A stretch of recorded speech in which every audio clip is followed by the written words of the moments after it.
La maison de production Golden Light a été créée en 2010 par Mamadou Diarra et moi-même.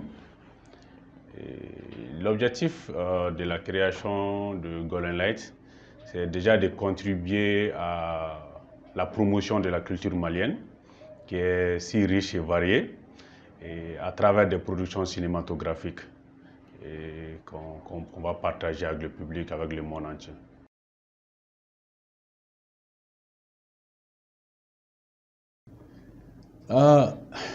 C'est difficile de donner un chiffre exact par rapport aux productions de Golden Light, mais on a une variété de productions allant des courts-métrages, des longs-métrages et des séries. Bon, je pense que je peux citer quelques projets. Par exemple, on a commencé la production en 2013 avec le court-métrage qu'on a co-réalisé, qui s'appelle Shooter. J'ai co-réalisé avec mon partenaire Mamadou Diarra. C'était en 2010. En 2013, après, on a eu d'autres productions de longs-métrages de Sékou Doucouré, qui était le réalisateur. Bon, derrière moi, on a comme actif quelques courts-métrages de Mamadou Diarra, qui est Mounou, et qui a pris aussi des prix, et Façade. Tout ça, c'est la réalisation de Mamadou Diarra, et même des productions de courts-métrages de Natalia, et aussi des documentaires de Mamadou Diarra aussi. Et récemment, avec le film Koulekan, qui est aussi un court-métrage que j'ai réalisé. Et même le court-métrage de Ousmane Samaségou, qui est de DS Prod, qu'on a produit aussi, et qui a pris un prix, le prix Clap Ivoire à Abidjan en 2023. Voilà. Et quelques séries aussi sur Chérifla TV, qui est Dine Nimaya, et sur même M7 à l'époque, qui est Faso de Numa. Voilà. Et actuellement aussi, nous sommes en production d'une série qu'on appelle Famille Dakabana, qu'on est en train de publier sur les réseaux sociaux.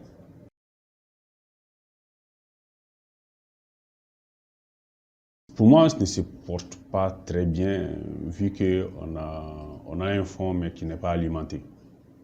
Donc, il manque, les producteurs, je dirais, ou les maisons de production manquent cruellement de soutien. Mais malgré cette difficulté-là, les gens arrivent à se démarquer avec quelques productions.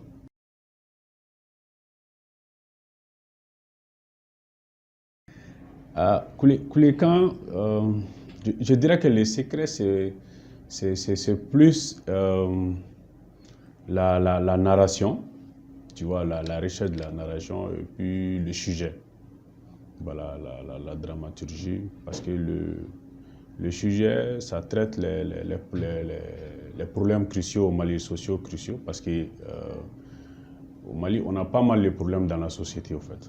Voilà, ça parle de ça, les gens s'y retrouvent dans le film.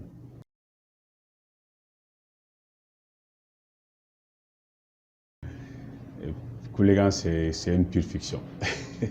C'est une pure fiction, mais c'est inspiré des constats et des faits réels de notre société.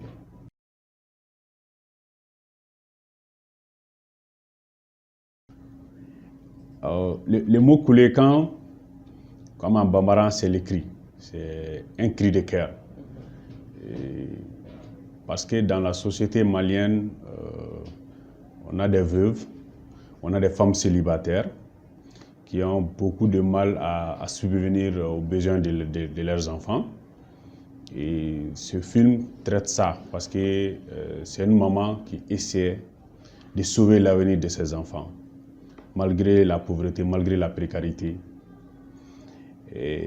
Mais malheureusement pour elle, qui se retrouve en difficulté encore, sans soutien, à cause de la corruption. Donc c'est son cri de cœur que j'ai voulu exposer, que j'ai voulu démontrer, et à chacun de faire la part des choses et d'avoir des discussions constructive autour du sujet.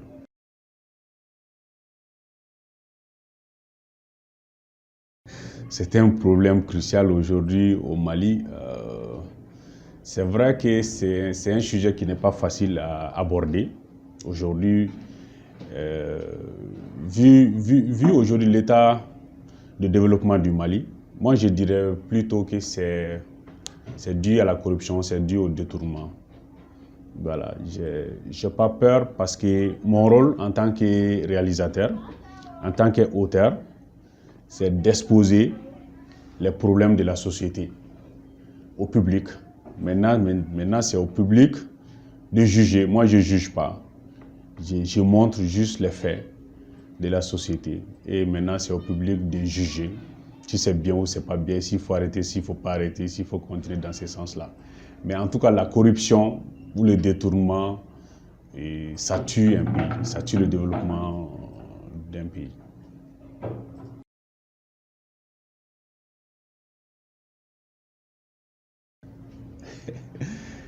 Déjà, quand j'ai fait Koulékan, je ne m'attendais pas déjà à ce succès. Franchement, c'était un engagement pour moi de pouvoir exposer les problèmes du Mali, les problèmes de la société malienne.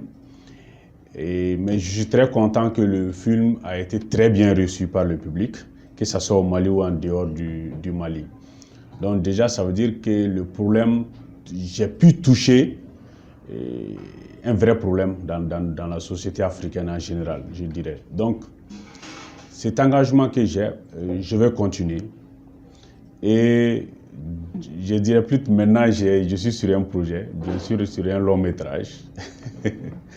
Et je souhaiterais que si j'arrive à réaliser ce film, que ça fait le même effet ou même plus que Koulékan, je l'espère. Exactement, au fait, comme je t'ai dit, le rôle d'un cinéaste, c'est de pouvoir exposer les problèmes, montrer les faits de la société au public.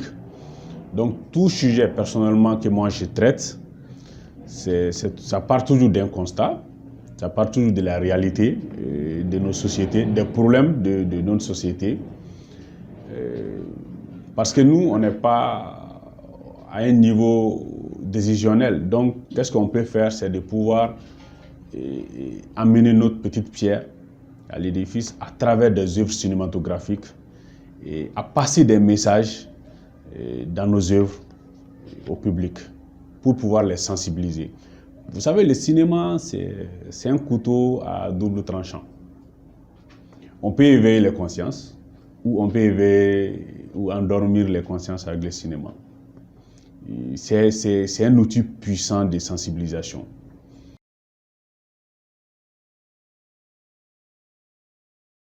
Famille Dagabana, comme on le dit, ça traite des sujets des familles maliennes, du quotidien du Malien. Surtout de la précarité. Tu sais, avant, les gens avaient plus de dignité, malgré la pauvreté. Ils restaient dignes, ils gardaient leur honneur. Mais aujourd'hui, à cause de la pauvreté, les gens commencent à oublier les valeurs.